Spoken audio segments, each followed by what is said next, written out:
Imo Week, le podcast, spécial CIMI 2023. Imo Week au CIMI avec sur le plateau Félix Bertojo, coprésident de Spirit. Bonjour Félix, merci d'être avec nous. Bonjour, merci de votre invitation. Spirit au CIMI, c'est une belle aventure qui dure depuis longtemps. Vous avez un des plus beaux stands, dites-moi. Je me suis promené un petit peu à travers le salon. Votre stand est magnifique. Ah, c'est très gentil, merci. Effectivement, c'est un stand qui est à la même place depuis maintenant probablement plus de 10 ans, que l'on a grandi au fur et à mesure que le stand se développe, mais surtout ce qui est important pour nous, c'est la motivation des collaborateurs et puis la joie d'accueillir nos clients et de montrer nos réalisations et nos savoir-faire. Alors vous avez choisi justement le CIMI pour présenter un livre blanc que vous avez édité avec Spirit, que vient de publier Spirit, 12 propositions de solutions terre à terre. Alors je précise pour nos auditeurs, terre à terre avec deux grands S majuscules à la fin de terre. C'est-à-dire qu'il y a deux significations évidemment. Alors expliquez-nous comment est né ce livre blanc, pourquoi et comment vous l'avez réalisé. Alors l'année dernière, à la même époque, quasiment jour pour jour, nous faisions une conférence sur la vie durable. Et nous n'avons pas eu le temps d'aller au bout de ces réflexions, et dans les semaines qui ont suivi, on a souhaité pouvoir poursuivre cette réflexion avec des élus, avec des professionnels, des experts. Nous avons donc imaginé de constituer un cercle de réflexion pour pouvoir poser l'ensemble des questions que la profession va devoir trancher et sur laquelle la profession va devoir se positionner dans les années à venir. La première question que nous avons voulu mettre en discussion, c'est la ZAN. La ZAN, depuis 2021 que la loi a établi ce principe, fait débat, fait polémique entre les communes rurales, les communes urbaines, entre les aménageurs, entre les opérateurs, entre les promoteurs. Nous sommes partis du postulat que de toute façon, il n'y a pas le choix. Il va falloir être attentif à la façon dont on consomme du foncier. Et nous nous sommes donc dit comment est-ce qu'on va proposer des idées concrètes, réalistes, qui peuvent être expérimentées pour avancer dans le sens de la ZAN. C'est l'idée et le principe de ce premier volet du cercle de réflexion inspiration, de pouvoir véritablement faire ces propositions concrètes dont on s'est engagé à faire des mises en œuvre réelles et dont on s'est engagé à faire un retour d'expérience open source, parce que ces bonnes idées ne nous appartiennent pas. Je pense que toute la profession doit pouvoir s'en saisir et toute la profession doit pouvoir également expérimenter et partir de ce travail pour aller plus loin. Et ça, c'est un aspect intéressant qui diffère de tous les livres blancs que l'on peut croiser, parce que effectivement, cet aspect expérimental est essentiel. Il faut y arriver aujourd'hui à faire les choses sur le terrain, quoi. C'est bien joli d'en parler, mais c'est bien de les concrétiser. Voilà, c'est notre culture. Vous savez, nous, nos valeurs, c'est humain, audacieux, réaliste. Et on a vraiment voulu que ce livre blanc nous ressemble et que on fasse des propositions avec humilité, avec humanité, mais qu'elles soient audacieuses, parce que de toute façon le défi à relever est un défi central, principal. C'est comment est-ce qu'on va préserver notre terre. Et puis il faut que ce soit réaliste, parce que avoir des idées c'est bien, mais si c'est pas pour avoir des résultats concrets et des avancées réelles, finalement on aura perdu notre temps. Alors un mot justement sur ce groupe de réflexion que vous avez constitué. Il y a des élus, il y a des experts, ça s'appelle Inspiration. Alors parmi les élus et les experts, j'en cite quelques-uns, parce que on va pas citer tout le monde, ils sont trop nombreux, mais certains que l'on connaît chez Imo Week, comme Jean-Philippe Dugoin-Clément ou Pierre Darmé, Philippe Pelletier, Jean-Baptiste Rey, Élodie Dorfiac, etc. Donc comment vous les avez choisis, comment vous avez décidé de travailler avec ces personnes-là? Alors on les a choisis d'abord parce qu'on a voulu un panel entre des élus, des experts et des professionnels. Ensuite, on les a choisis en fonction de ce que ils allaient pouvoir nous apporter comme retour d'expérience. Et puis aussi parce que ce sont tous des personnes avec qui le groupe a déjà une expérience. Donc on était capable de pouvoir se regarder et se dire, voilà, on va se poser toutes les questions, même les plus tabous, même celles qui fâchent, c'est pas grave. On ira au bout de la réflexion et on va se faire des propositions, et derrière, c'est l'expérimentation qui tranchera. C'est vraiment des personnes de confiance avec qui on a voulu partager ce travail. On a imaginé un second volet. on poursuivra avec d'autres partenaires cet autre volet, mais on est tellement heureux et comblés d'avoir été accompagnés par ces 18 personnes pour ce premier cercle. Vous avez évoqué la ZAN, la zone de non-artificialisation des sols, dont on parle beaucoup évidemment. D'autres sujets évidemment dans ce livre blanc important, je pense à la ville intergénérationnelle ou encore les entrées de ville aussi, la requalification des entrées de ville. Ça, ce sont des sujets essentiels aujourd'hui. Alors, on a abordé la ZAN sous 3 angles. L'angle de l'urbanisme. Comment poursuivre le développement urbain tout en respectant les principes de la ZAN, mais également l'angle des nouveaux usages, parce que les produits de l'immobilier vont répondre à des nouvelles demandes et à des nouveaux usages.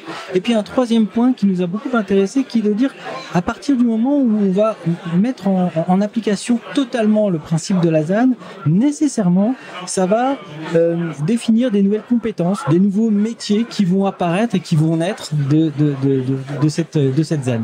Ce sont ces 3 volets qu'on a voulu explorer.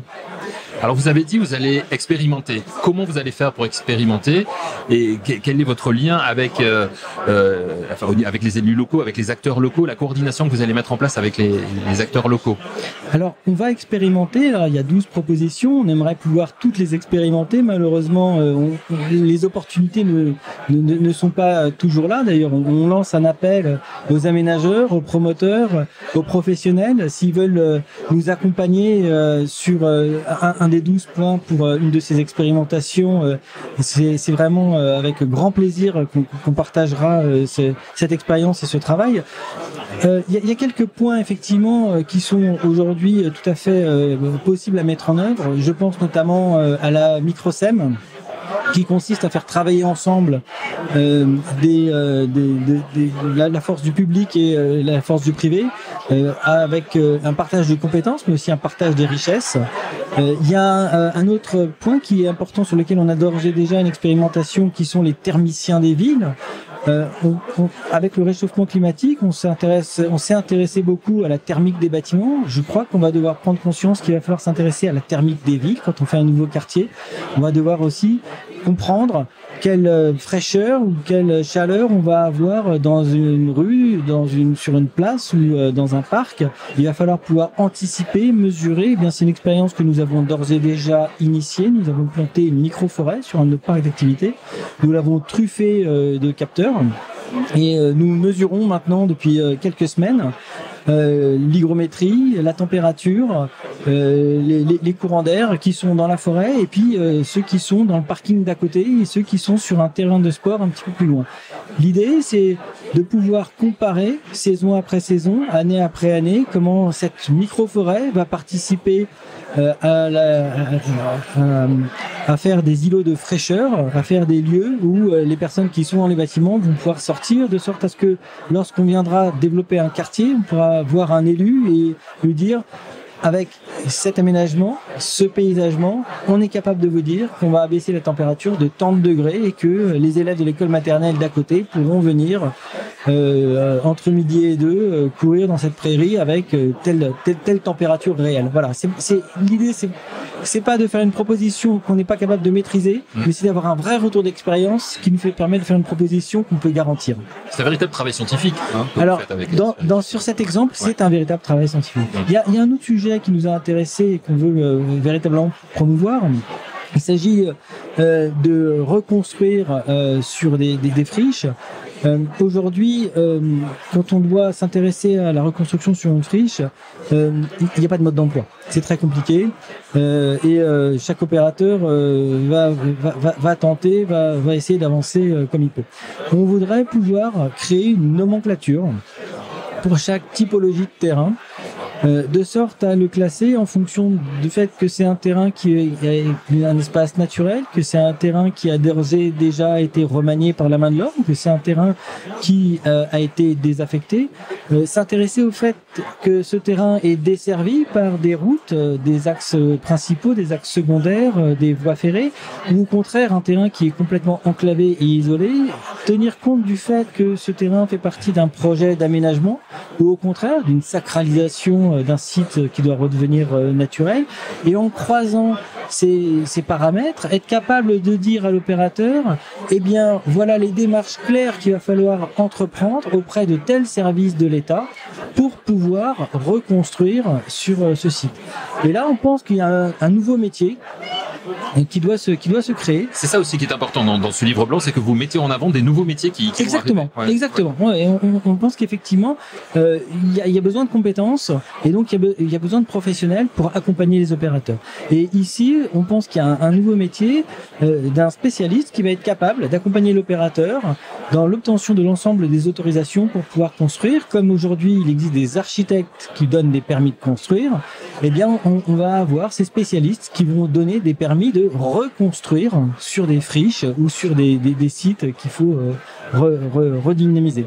Voilà un exemple également de métier qui nous intéresse. Nous, aujourd'hui, on voudrait vraiment activement travailler sur cette nomenclature qui permet de définir les catégories de terrain pour avoir une vision claire des démarches à entreprendre. Qui va forcément demander du temps, hein, mais c'est normal. Absolument. Bien sûr, la construction, tout à fait. Ça prend du temps. D'ailleurs, le ZAN, le zéro artificialisation net, c'est ça, hein, exactement, ZAN, oui. Zéro artificialisation net. On parle d'objectif 2050. On va vraiment y arriver, vous pensez, vous?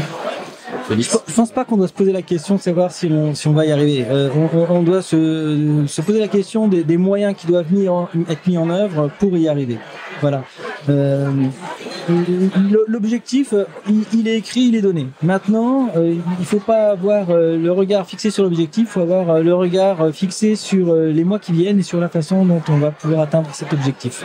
Donc ce livre blanc, vous le sortez là à l'occasion oui. du CIMI. Quelles sont les premières réactions que vous avez de la part des professionnels présents ici? Alors écoutez, on a été étonnés parce que quand on a fait cette présentation avec Monsieur Dubois-Clément sur le stand, il y avait une quantité de personnes incroyables qui s'est arrêtée, qui a écouté. La conférence a duré 25 minutes et c'était impressionnant de voir à quel point les gens étaient intéressés. Et puis quand on présente ce livret, il reçoit un véritable accueil. Alors ce qui va être intéressant maintenant, c'est nous on espère que notre téléphone va sonner, on espère que des confrères, des amis, des aménageurs, des opérateurs vont venir nous voir et vont nous proposer de poursuivre notre démarche, de rentrer dans le réel et de rentrer dans le concret. On est des acteurs de l'immobilier. Notre métier, c'est le concret. Voilà ce qu'on veut apporter comme élément différenciant sur ce travail du ZAN. Et élargir le cercle d'inspiration aussi, ça en fait partie. Alors, ce qui est très intelligent d'ailleurs, parce que vous regroupez, vous nous l'avez dit, hein, des élus, des professionnels, qu'ils soient urbanistes, architectes, avocats, conseillers immobiliers, etc. Donc ça, c'est important de faire travailler justement les uns avec les autres, parce qu'on sait qu'il peut y avoir des clivages justement entre élus et professionnels de l'immobilier. Je parlerai pas de clivage, je parlerai d'angles de regard différents qui justement nécessitent des points de conciliation et de compréhension. Effectivement, les professionnels vont très vite réfléchir à un bilan économique, les élus vont très vite réfléchir à une qualité de vie. Et on peut pas faire une promesse de qualité de vie si le bilan économique n'est pas réaliste. Donc il faut pouvoir faire converger ces points de vue. Alors on est comblé par ce premier sujet qui a été traité. On souhaite pas que ce cercle inspiration reste autour de ce sujet du ZAN. On souhaite au contraire pouvoir traiter d'autres nouveaux sujets avec d'autres partenaires. Bien sûr, ce sujet du ZAN, il va perdurer. On va continuer à travailler et à partager nos retours d'expérience sur un mode open source, encore une fois, hein. Bien sûr. Mais pour autant, on pense que on doit s'attacher maintenant à traiter d'autres sujets que la profession va avoir à affronter dans les mois et dans les années qui viennent. Alors, inspirer et expérimenter, ça c'est le maître mot exactement. De ce livre blanc qui est exactement. Inspirer, expérimenter. Un mot avant de terminer, deux petites questions. Spirit 2023, 2024, vos objectifs? Alors, évidemment, on est une industrie qui souffre de la conjoncture. Alors, comme tous les opérateurs, on a eu une baisse de volume. L'année 2023 et l'année 2024 sont des années qui vont se ressembler, qui vont être des années de reprise d'élan. Aujourd'hui, on est un groupe qui a une forte image, qui a beaucoup de compétences en interne, qui a des capitaux propres. Donc, pour nous, l'important maintenant, c'est de préparer la reprise. On disait hier, à l'occasion de notre événement partenaire, chez Spirit, quand tout va bien, on se prépare à la crise, et quand c'est la crise, on se prépare à la reprise. Voilà. C'est un groupe qui a 35 ans. On en est à notre 3e ou 4e crise. Donc on est habitué à ces cycles. C'est des moments qui sont jamais difficiles, mais on a toujours été dans cette culture d'avancer doucement quand tout va vite et de repartir fort quand tout va lentement. Et pour terminer, j'avais la question, mais vous avez à peu près répondu à cette question. On termine nos interviews sur le CIMI en référence au dernier magazine de IMO Week, à savoir, on pose la question à nos invités. Est-ce que vous avez des vraies raisons d'espérer aujourd'hui pour la suite, après cette crise? Et justement, vous avez répondu. Ce livre blanc est aussi une réponse. Alors, on a des vraies raisons d'espérer. Je crois qu'une crise, c'est un accélérateur. Pour reprendre une image bien connue, là aujourd'hui, on est dans la vague qui submerge la profession. Après, la mer va se retirer très très très très très loin. Et on verra ceux qui ont pris des risques en allant se baigner. Et c'est en même temps à ce moment-là qu'il apparaîtra les nouvelles façons de faire ce métier, et que les plus astucieux, les plus agiles, les plus imaginatifs vont pouvoir relancer l'industrie immobilière avec des nouveaux modèles, avec un nouveau regard et avec des nouvelles idées. Donc ça veut dire que finalement cette vague va faire un grand nettoyage des places nettes pour permettre un regard nouveau et des nouvelles ambitions. Et on est tout à fait excité à cette idée parce que on a plein de compétences et plein d'idées à mettre en avant, et on espère bientôt pouvoir profiter de ce redémarrage. Merci beaucoup, Félix Bertojo, coprésident de Spirit. Merci pour votre analyse et pour la pertinence de vos propos, bien sûr. Et puis, on invite tout le monde. J'imagine qu'on le trouve sur votre site, Absolument. Sur le site de Spirit, le livre blanc consacré donc aux inters d'opportunités. Un livre blanc qui fait beaucoup parler ici sur le CIMI. On va le suivre, évidemment, avec IMO Week. Merci à vous. Avec grand plaisir. Merci beaucoup. IMO Week, le podcast spécial CIMI 2023.